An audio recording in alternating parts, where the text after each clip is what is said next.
झालं काय? चला लवकर झालं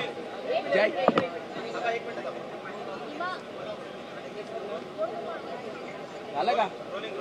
ज्या योजना मुख्यमंत्री एकनाथ शिंदे यांच्या काळात सुरू केल्या होत्या, मग आपला दवाखाना असेल किंवा मग पिंक ई रिक्षा असेल किंवा लाडका भाऊ योजना असेल, त्याला निधीची तरतूद या अर्थसंकल्पात दिसत नाहीये. तुम्ही नेमका काय अभ्यास केला? नाही, या योजनांचं महत्त्व संपलं आणि एकनाथ शिंदेंचंही महत्त्व कमी झाल्याचं लक्षण एकूण त्या योजनांच्यावर लक्ष घातल्यानंतर लक्षात येईल. म्हणजे मी तर असं म्हणेन की लाडकी बहीण योजना ही मुळात एकनाथ शिंदेजींचीच कल्पना होती. त्यांना वाटलं मी मुख्यमंत्री मला करतील, त्यामुळे त्यांनी पायावर धोंडा मारून घेतला असं माझं मत आहे. एक तर राज्याच्या तिजोरीला भार पाडलाय आणि बहिणींच्या लाडक्या बहिणींच्या ह्याच्यामध्ये बहिणींना दिलं त्याचा आनंद, पण त्यांनी आणलेली योजनेचा फायदा त्यांना काय झाला हे आता कळत आहे. मुख्यत्वे ज्या सरकारमध्ये आपण सहभागी आहोत त्यामध्ये कुठेही असा मतभेद होता कामा नये किंवा दिसता कामा नये, परंतु दुर्दैवानं एकनाथजी शिंदे साहेबांनी आणलेल्या योजनांना बंदच करायचं ठरवलं आहे. खात्री नाही त्या योजना बंदच होतील. आता मला सांगा की आनंदाचा शिदा कुठे दिसतो आहे? संपला आनंदाचा शिदा, कारण निवडणूक संपली, आनंद झाला, आनंदाचा शिदा संपला. आता गरीब माणूस कुठे आहे? त्याला आता खरं म्हणजे नववर्षाला, गुढीपाडव्याला, होळीला सगळ्या सणाला देत होते आणि आपली होळी साजरी करून घेत होते कंत्राटदार आणि सरकारचे मंत्री, पण आता तो पण गायब झालेला आहे. यांना कात्री लावून ज्या काही सामान्य माणसासाठी, गोरगरिबांसाठी योजना होत्या त्या बंद करण्याचा निर्णय सरकारचा झाला असावा आणि एकनाथ शिंदेंना सांगितलं असावं की आता तुम्ही आणलेल्या योजना पुढे चालवू शकत नाही, कारण हे सरकार ओढीवर चाललेलं सरकार आहे. ओढी म्हणजे ओव्हरड्राफ्टवर, ओव्हरड्राफ्ट घ्यायचा आणि काम भागवायचं, अशा प्रकारची आत्ताची स्थिती आहे. सर, पुण्यामध्ये घटना नुकतीच घडली होती. आपण बघितलं गेलं होतं की शेतकऱ्यांची कर्जमाफी हा मोठा विषय होता त्याच्या जाहीरनाम्यामध्ये, पण मात्र कालच्या सादर झालेल्या अर्थसंकल्पामध्ये सरकारने याला टीका दिली. हे काल पण बोललो आम्ही. यांची नियत, यांची करणी कथनी यात खूप अंतर आहे. सत्तेसाठी लोकांना मूर्ख बनवणं हा यांना बरोबर जमते आहे. शेतकऱ्यांना त्याच पद्धतीनं बळी घेण्याचं काम, बळी देण्याचं काम त्यांनी केलं. आज शेतकरी संकटात आहे. सोयाबीनला भाव नाही, कापसाला भाव नाही आणि शेतकऱ्यांनी कर्जमाफी होते म्हणून पैसे भरले नाहीत बँकेत, परत केले नाहीत आणि त्यामुळं आज शेतकरी संकटात असताना अपेक्षा होत्या की शेतकऱ्यांचं कर्ज माफ होईल, पण दुर्दैवानं शेतकरी मतासाठी आहे आणि कंत्राटदार मतं मिळवल्यानंतर कंत्राटदार यांच्या लेखी आहे. हे आता स्पष्ट झालेलं आहे. पुणे घटनेनंतर नाही, ते तर धानाची चुकारे 6 महिन्यापासून मिळाले नाही. मागच्या वर्षी मका खरेदी केला ते 8 महिने पैसे दिले नाही. म्हणे सोयाबीनचे अद्यापही पैशाचा पत्ता नाही. खरेदी केली पण आजही 60% लोकांना सोयाबीनचे पैसे मिळाले नाही. मागच्या वेळेस धान खरेदीचे पैसे मिळाले नाहीत.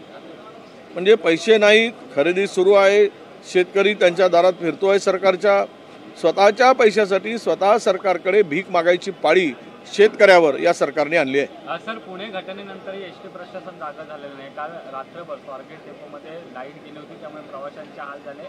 वारंवार अशा घटना घडतात. सरकार पुण्यासारख्या शहरामध्ये लाईट जाते आणि तेही स्वारगेट हा मध्यभागी असलेले हे बसस्थानक आहे, जिथे अलीकडे घडलेल्या घटना पाहता तिकडे सरकारनं तातडीनं पॉवर बॅकअप दिला पाहिजे, जनरेटरचं बॅकअप दिलं पाहिजे, सोलरचं लावलं पाहिजे. पण पुण्यात लाईट जातेच कशी हा खरा प्रश्न आहे. पुन्हा काही पाप घडवण्यासाठी ती लाईट गेली का? पाप घडवण्यासाठी, पाप घडण्यासाठी लाईट गेली का? कोणीतरी षडयंत्र आहे का?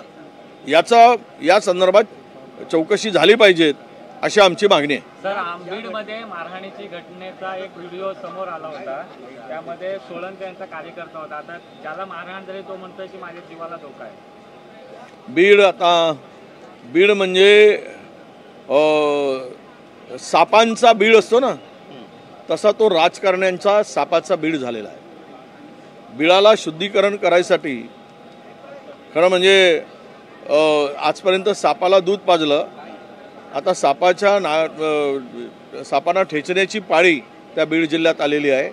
जे कोणी राजकारणी रूपी साप असतील त्या जिल्ह्यात, त्यांना एकदा जे काय आत्ता पुढे येत आहेत विषय ज्या पद्धतीनं, खरं म्हणजे आत्तापर्यंत धनंजय मुंडेंना सहआरोपी होती आहे हे सर्व शोधला, सीडीआर चौकशी केली, आता चौकशी बंद करून टाकली.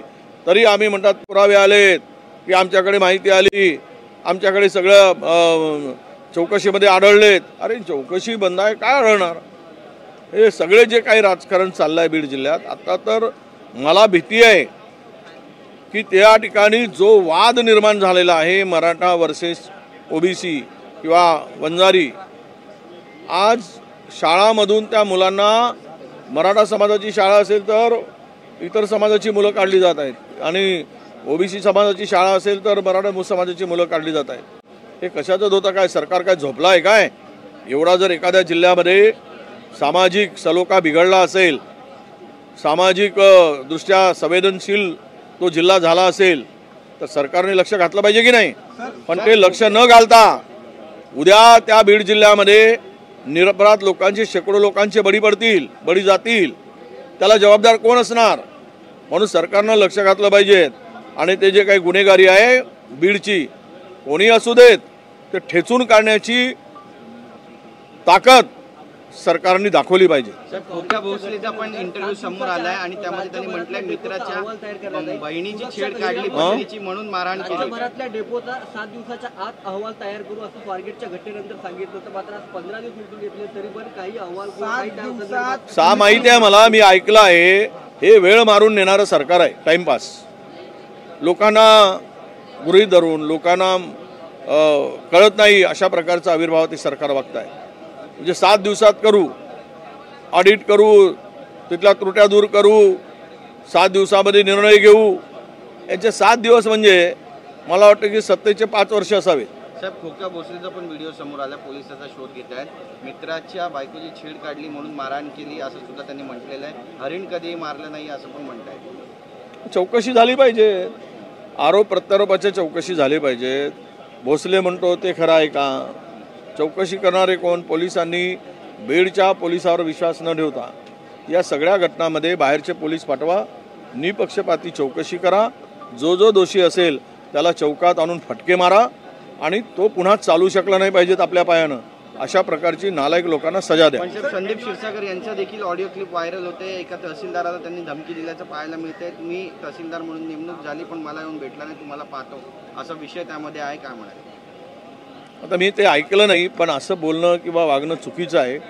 राजकारणामध्ये एखाद्या लोकप्रतिनिधींनी प्रशासनाबरोबर काम करत असताना एक प्रशासनाची 2 चाकं आम्ही समजतो, पण असं जर काही केलं असेल तर हे त्या बीड जिल्ह्यामध्ये प्रत्येकाच्या अंगामध्ये दादागिरीचा असा त्याचा अर्थ होतो. सर, कल्याणमध्ये, ठाणे जिल्ह्यामध्ये शिंदे वर्सेस नाईक असा एक वाद आता पुन्हा पेटलेला आहे. गणेश नाईकांनी मुख्यमंत्र्यांना पत्र लिहिलं होतं की जी गावं नवी मुंबईत घ्यावी असं पत्र, म्हणजे निर्णय जो घेतला होता, खासदारांनी घेतला होता, त्याला कुठेतरी आता विरोध केलेला आहे. ती गावं नवी मुंबई महापालिकेत नको, कारण त्यामुळे महापालिकेवरती बोजा पडेल असं पत्र त्यांनी दिलं आहे. ते शीतयुद्ध सुरूच आहे. 2 पक्षातला शीतयुद्ध सुरू आहे. 2 पक्षातील एकमेकाच्या वरची कुरघडी सुरू आहे. 2 पक्ष भविष्यात आपसात लढताना सुद्धा तुम्हाला दिसतील आणि म्हणूनच गणेश नाईक सारखा सिनियर नेता त्या ठिकाणी मैदानात उतरवून शिंदेच्या संघटनेची गोची करायचा, मिळेल ती संधी त्याचा त्यांना अडचणीत आणायचा, हा मला वाटतं हे काम ठाणे जिल्ह्यामध्ये आता सुरू झालं आहे. त्याचा शेवट काय होईल हे येणाऱ्या काही दिवसात कळेल. पण मला शेवट जो दिसतो तो मात्र दोघांमध्ये निर्माण झालेली दरी, कधी न बुजणारी, न मिटणारी दरी, असा त्याचा शेवट होईल अशी त्या ठिकाणी परिस्थिती आहे. धन्यवाद.